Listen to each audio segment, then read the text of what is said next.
Selamat datang kembali di channel Bornet Trader. Di video kali ini saya akan menganalisa untuk perkembangan pergerakan saham-saham dari sektor komoditas. Pertama Medco, kedua Elsa, ketiga Pegas, keempat PGO, kelima MDKA, keenam MBMA, ketujuh BRPT, ke-8 Brand, ke-9 Antam, ke-10 Inco, ke-11 TIN, ke-12 Akra, ke-13 ESA, dan terakhir NCKL. Langsung saja ke saham pertama. Ada Medco yang ditutup DG 1265 terkoreksi 1,5%. Kalau dilihat data transaksi asing net sell. Kalau dibuka resminya Medco di distribusi. Langsung saja ke teknikalnya. Medco sepertinya ya selesai. Kemungkinan besar turun dulu ya. Perlu hati-hati nih. Kayaknya susah naik. Coba lihat harga oil dulu ya. Nih harga emasnya yang malah menaik nih. Harga emas naik ke 2522 kan bagus. Oilnya downtrend ya. Masih sideways di bawah. Belum menarik lah ya. Walaupun kondisi sekarang naik. Tapi secara teknikal, Medco kelihatannya nggak aman. Berpotensi lanjut turun karena sudah di bawah 1280. Ya ini neckline-nya walaupun memang satu candle dengan volume kecil. Tapi MACD-nya mengarah ke bawah. Kalau pandangan saya ini melihat time frame weekly-nya lanjut turun. Besok apalagi koreksi, 1% aja koreksi tutupannya. 1200 tuh potensi besar arah terdekatnya turun. Dan ya kalau ditarik trend line dari semenjak Juli 2022 mestinya ya 1180 dijaga. Kita lihat nanti aja untuk Medco saat ini. Kalau menurut saya wait and see. Yang belum punya, yang punya gimana? Secara time frame bulanan juga Medco itu volumenya besar saat turun itu meningkat dan dia bulan ini membentuk lower high dan lower low. Jadi bisa peluang ke 1200 jebol enggaknya kita lihat aja nanti. Kalau secara teknikal lah support kuatnya mudah-mudahan nggak jebol 1100 untuk Medco. Itu aja. Jadi saat ini Medco menurut saya belum menarik. Daripada maksa jangan dulu deh. Wait and see aja Medco. Lanjut. Ada Elsa yang ditutup DG 474 terkoreksi 1,65%. Kalau dilihat data transaksi asing net sell. Lalu bukan resminya Elsa di distribusi. Elsa sepertinya juga susah naik. Oh, udah ini kelihatan gagal. Mungkin gak nih 3 Black Crow dan dia kembali rebound. Ya kita lihat aja besok kalau tembus 480 cukup aman, tapi sebaiknya jangan beli buy on breakout dengan kondisi sekarang. Agak beresiko, wait and see aja. Kalau Elsa lebih baik ya tunggu di bawah 450 kayaknya jebol juga. Kalau tarik trendline uptrendnya dari semenjak Maret 2023. Nah, itu ya. Jadi kemungkinan besar 420-an. Dia kemungkinan besar mengarah EMA 200-nya ini. Untuk koreksinya kalau ISG koreksi dalam. Tapi apakah masih menarik? Elsa tahun ini masih menarik. Ya, kita cari di mana swing low-nya nanti baru beli. Ya, apakah di 440 atau 420? Menurut saya seperti itu. Tapi kalau misalnya swing low-nya di 460, 456 ini mantul ya aman. Tinggal bagaimana strategi Bapak Ibu aja. Kalau menurut saya pandangannya kalau sampai jebol 456 itu maksimal 420. Harusnya EMA 200 nih yang akan menjaga Elsa atau swing low-nya. Harga terendahnya nanti 3 bulan ke depan itu pas kemungkinan besar menyentuh EMA 200-nya. Saat ini kan EMA 200 di 424. Cuman ini kan harganya nggak pasti. Bisa berubah. Kita lihat aja sesuai perkembangan pergerakan.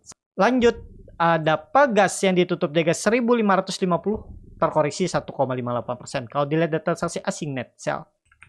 Kalau dibuka resminya Pegas di distribusi. Langsung saja ke teknikalnya. Pegas turun dulu.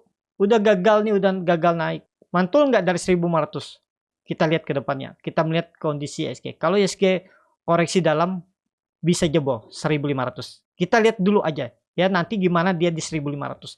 Tapi secara teknikal, tren jangka pendeknya 1500 diuji. Dan kemungkinan di time frame weekly itu ya mudah-mudahan nggak lebih turunannya dari 1400 nantinya. Apalagi time frame weekly-nya ini candlenya bearish engulfing dan volumenya juga besar.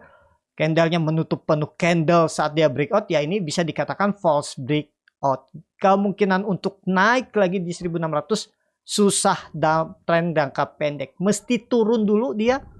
Ya kita lihat 1500 kah bertahan atau 1400 nanti turunannya untuk Pegas. Time frame bulanan Waduh, bulanannya juga kurang bagus. Nah, ini sideways range pendek seperti ini nih, kemungkinan besar sama seperti analisa di time frame daily, antara ditarik naik atau dibuang. Tapi karena ISG potensi koreksi September, mungkin buang dulu. Dan bisa jadi time frame monthly ini nanti pola cup and handle kan, seperti ini. Nah, kita lihatlah nanti. Saat ini wait and see, jangan dipaksa untuk pegas. Lanjut. Ada PGO yang ditutup di harga. Langsung saja ke saham selanjutnya. Ada PGO yang ditutup di harga 1125, terkoreksi 2,59%. Kalau dilihat data transaksi asing net buy. Kalau dibuka resminya PGO di distribusi. Langsung saja ke tekniknya. PGO gagal. Jelek banget ya. Ini pola cup handle-nya terkonfirmasi. Swing low-nya mestinya target turunannya itu di 1100. Tapi kalau kondisi seperti ini mungkin nggak bertahan nih 1100. Ya, kalau support kuatnya ya 1000. Kita lihat. Saya wait and see, saya cut loss PGO nih, jebol 1170 dan nggak saya pantau lagi ya. Jadi saat ini wait and see lah. Tajam turunannya, time frame weekly-nya juga. Apalagi kondisi SG yang sinyalnya ada potensi koreksi, walaupun belum pasti ya. Bapak Ibu fokus saja ke portfolio karena analisa juga bisa salah, bisa aja tiba-tiba ada sentimen positif dari luar, dari makro ataupun dari dalam negeri, tiba-tiba balik arah. September 2 tahun ke belakang koreksi dan September tahun ini rebound kan bisa terjadi. Tapi kalau September rebound, Oktober, nah itu kita harus hati-hati, jaga-jaga juga. Koreksinya pasti ada di September, di Oktober nantinya kalau misalnya ISG kok nggak koreksi di September. Itu pasti. Ya karena ISG juga all time high. Secara teknikal juga ya rawan turun, apalagi Bapak Ibu perhatikan dia di Agustus tuh naiknya V-shape. Ya, nggak ada koreksi dikit hijau lagi. Nah, itu biasanya Bapak Ibu perhatikan ada balasannya. Dan kalau dia balas itu biasanya candlenya merah bisa dalam 1%, 1,5%. Pokoknya dalam-dalam tuh koreksinya. Jadi perlu hati-hati. ISG dan PGO kemungkinan besar jebol 1100, 1000 arahnya kemungkinan, tapi ini disclaimer ya, tinggal bagaimana Bapak Ibu ya strateginya. Nih candle bulanannya juga bearish engulfing ya, sangat potensi untuk turun.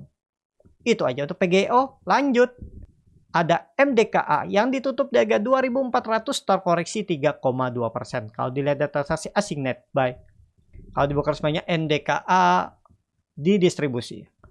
Langsung saja ke tekniknya. MDKA kalau kondisi seperti ini nih lebih condong ke bawah.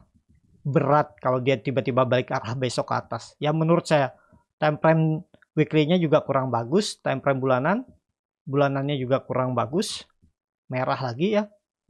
Jadi MDKA wait and see dulu.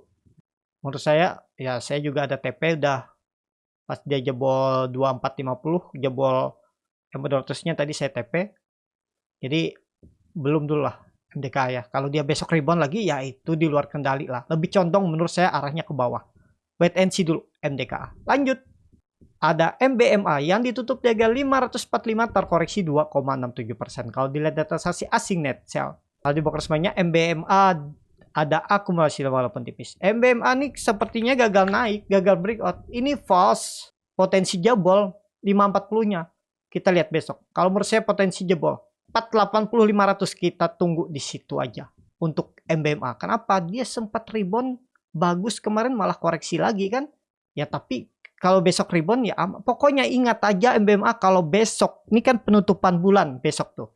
Tutup di bawah 540, di 535 aja udah sinyal ke bawah. Kalau time frame weekly-nya bagus doji, mestinya kan bertahan. Ya lihat besok kalau rebound aman. Pokoknya hati-hati MBMA kalau sudah di bawah 535, 540.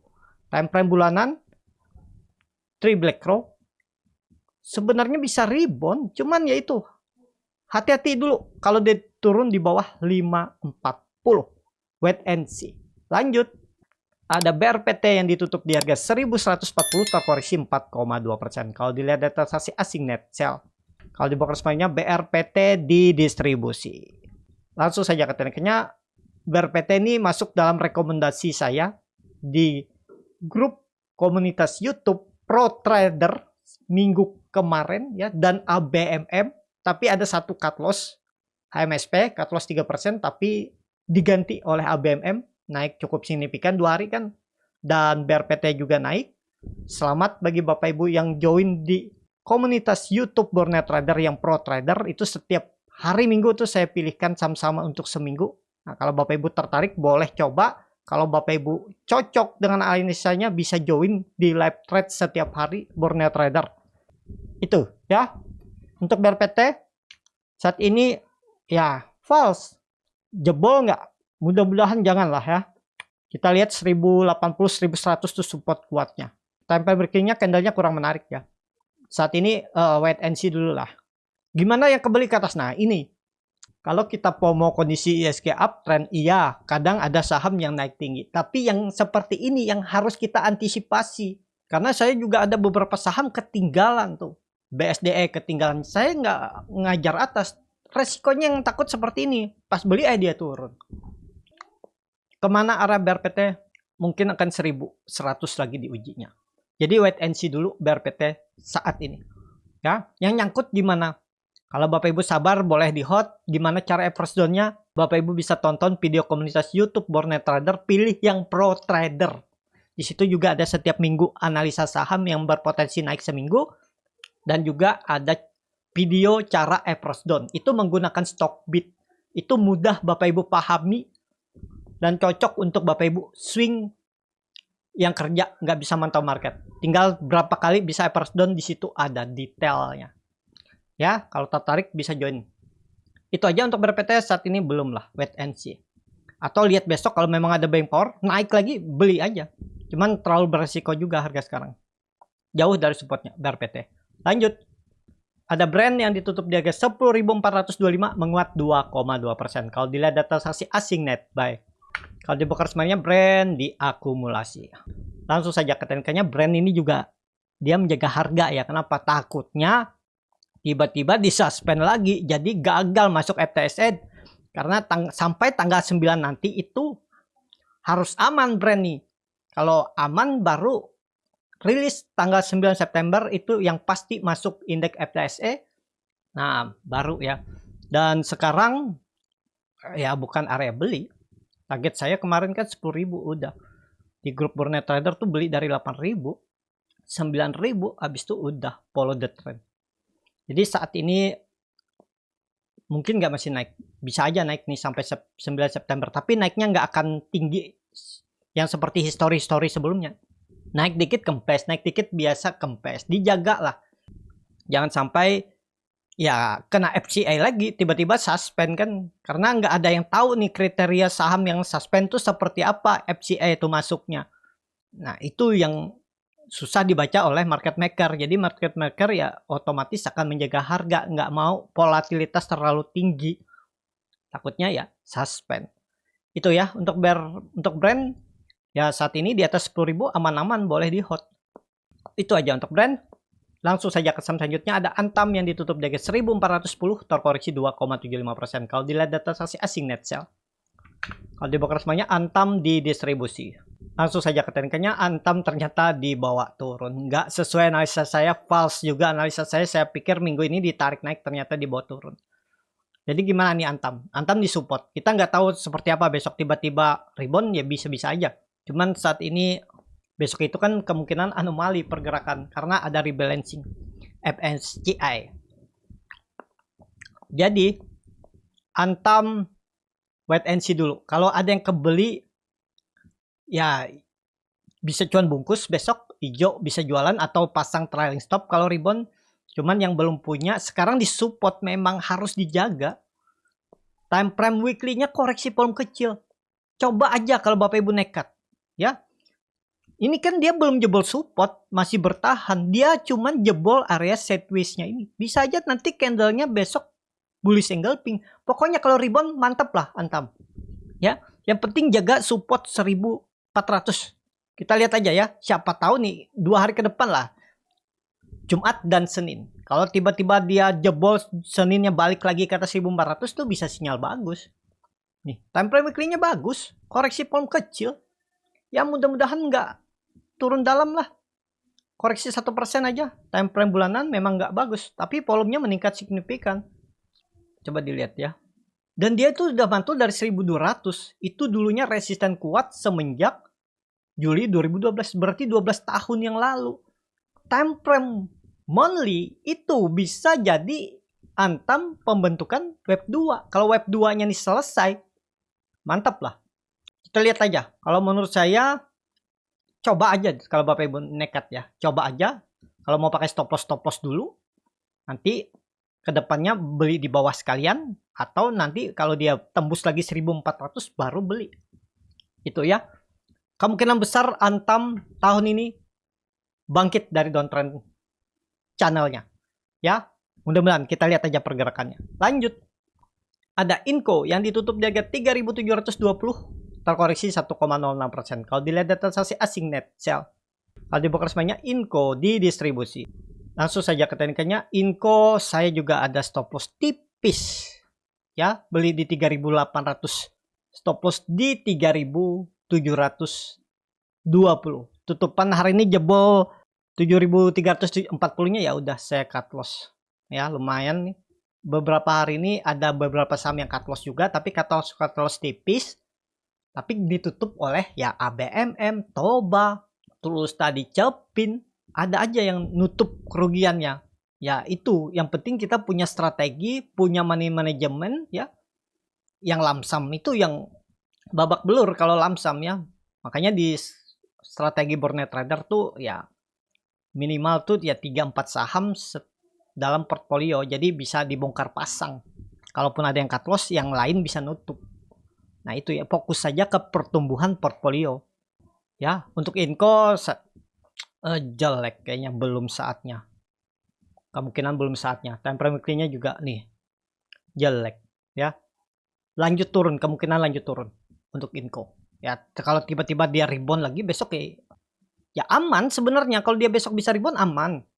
Titik amannya tuh 3.800 nih, balik ke atas aman. Untuk Inco, itu aja. Lanjut, ada TINS yang ditutup di harga 995, terkoreksi 3,39%. Kalau dilihat data transaksi asing net sell. Kalau di broker semuanya TINS didistribusi. Langsung saja ke teknikannya. TINS sepertinya gagal juga. Kalau Bapak Ibu perhatikan, TINS berpotensi turun tapi untuk sideways ya. Kalau ISG koreksi dia turun bisa sampai 800, tapi kemungkinan itu dijaga dan kondisinya seperti ini, skenario-nya tetap tahun ini dia akan menguji lagi ke atas. Tapi ya potensi ISG koreksi dia turun dulu. Kita lihat di mana dia mantul, apakah di 900 atau di 800. Kalau downtrend sepertinya enggak. Tetap tahun ini potensi uptrend juga. Ya, time frame bulanan cukup bagus Bapak Ibu perhatikan. Ini volume meningkat signifikan nih. Harusnya nih serius naik. Ini sideways. Tetap kalau enggak akhir tahun, awal tahun depan. Target saya kalau ini jalan ya, sentimen bagus. Walaupun ini tahu aja BUMN kalau nggak salah ya. Disclaimer ya, ini masih panjang jalannya. Kita perhatikan dulu aja untuk TIN. Kalau dia ke 800-850 itu turunannya makan aja. Harusnya dijaga EMA 200-nya time frame daily ini. Berarti di 780-800 itu maksimal koreksinya, kalaupun koreksi ke situ untuk TINS. Itu aja. Lanjut. Ada Akra yang ditutup di harga 1480, terkoreksi 1,6%. Kalau dilihat data transaksi asing net sell. Kalau di broker semuanya Akra didistribusi. Langsung saja ke teknikalnya. Setelah 3 watt soldier dia bantai turun, candle bearish engulfing. Time frame weekly-nya kurang bagus, teman kan masih ada hari besok, bulanan ada ekor, cuman sepertinya belum selesai turunannya. Ya kita lihat aja dulu. Kalau saya saat ini untuk Akra wait and see dulu. Ini sinyal pola dead cat bond. Kenapa sinyal pola dead cat bond? Bapak Ibu perhatikan trendline downtrend yang saya tarik ini nih. Dia sudah menyentuh atas, berarti dia akan mencari bawahnya lagi. Nah kita lihat ya, dimana bawahnya nanti. Kalau kondisi sekarang, oh wait and see dulu aja. Belum tahu bawahnya kemana. Bisa ya, mudah-mudahan 1400 nggak jebol lah. Untuk Akra saat ini wait and see dulu. Itu aja. Lanjut ada ESA yang ditutup di harga 865, menguat 6,79%. Kalau dilihat data transaksi asing net buy, Kalau di broker semuanya ESA diakumulasi. Langsung saja ke tekniknya, ESA mungkin nggak tembus dengan kondisi sekarang. Ya mudah-mudahan lah, karena volumenya meningkat cukup signifikan ya. Dan kalau dilihat dari time frame weekly-nya bagus. Volume meningkat dan dia 2 minggu sudah confirm swing low. 4 minggu. Berarti ada potensi tembus 880. Mudah-mudahan ya, kita lihat aja minggu depan. Besok gimana nih? Masih belum tahu. Lihat aja BRPT aja bisa kena bantai turun setelah naik. Nah, seperti ESA ini juga bisa. Karena ESA ini dia gagal menembus 880. Tutupannya di bawah resisten. Jadi wait and see lah. Kalau Bapak Ibu nekat pakai presiden tuh bisa sebenarnya ya. Kalau menurut saya ESA tetap akan tembus 880 tahun ini. Cuman ya ada potensi kalau gagal di bulan September sideways dulu dia sebelum kembali menembus. Coba time frame bulanan. Bulanannya bagus. Udah confirm breakout double bottom. Cuman kemungkinan besar ngebase dulu 1-2 bulan. Bisa jadi ngebase dulu baru Oktober atau November dia tembus 880. Targetnya kemana nih kalau melihat historinya? Ini time frame bulanan ya, panjang juga jalanannya 1200. Dari harga sekarang ya lumayan kalau bisa naik ke situ. Coba time frame weekly-nya. Nah, time frame weekly Bapak Ibu bisa ukur dari bawah ke bottom neckline-nya ini. Tuh, 1200 arahnya kalau memang confirm. Tapi mungkin kalau ISG nggak bullish di awal September kayaknya susah juga ESA nembus 880-nya. Tapi kita lihat aja ya seminggu ke depan. Itu aja untuk ESA. Lanjut saham terakhir ada NCKL yang ditutup di harga 920 terkoreksi 1,6%. Kalau dilihat data asing net sell. Kalau di broker semuanya NCKL di distribusi. Langsung saja ke tekniknya. NCKL saya juga masih punya nih nyangkut atas ya 970. Aduh, kalau kondisi seperti ini bisa nggak tembus 950 ya. Time frame weekly-nya. Aduh, ekornya juga kurang oke nih. Time frame bulanannya makin turun ya. Mudah-mudahan lah selesai ya. Pokoknya kalau saya NCKL nih jebol 900 saya pertimbangkan stop loss. Saya punya di 970. Kalau saya nggak nunggu 880 lah. Kalau dia jebol mending buang dulu aja lah. Cari saham yang lain aja. Kelamaan nunggunya. Mungkin 910 lah. Ya 6% 910 saya pertimbangkan stop loss 905 lah. Kemungkinan besar saya stop loss besok kalau tutup di bawah 915. 910, 905 saya stop loss. Saya nggak mau nunggu lagi, mungkin saya cari saham lain untuk gantinya. Itu ya, pokoknya NCKL kalau mau bagus, ya besok rebound lah. Jangan sampai koreksi. Mudah-mudahan bisa ya, NCKL. Cukup sampai di sini video kali ini. Terima kasih untuk Bapak Ibu dan teman-teman yang sudah menonton video ini sampai selesai. Apabila channel Burnet Trader ini bermanfaat dan bisa menjadi bahan pertimbangan Bapak Ibu dalam membeli, menyimpan, dan menjual sahamnya, bisa klik tombol subscribe dan nyalakan lonceng notifikasi. Ada kritik, saran, ataupun pertanyaan bisa langsung tinggalkan di kolom komentar. Bagi Bapak Ibu dan teman-teman yang baru belajar trading, masih bingung memilih saham, bingung membuat trading plan, bisa join trading bersama Burnet Trader. Nanti dipilihkan saham-sahamnya dan dibuatkan trading plan-nya beserta chartnya dan juga free konsultasi portfolio. Kalau tertarik, DM Instagram Burnet Trader. Sampai ketemu, tetap semangat dan semoga bisa terus cuan.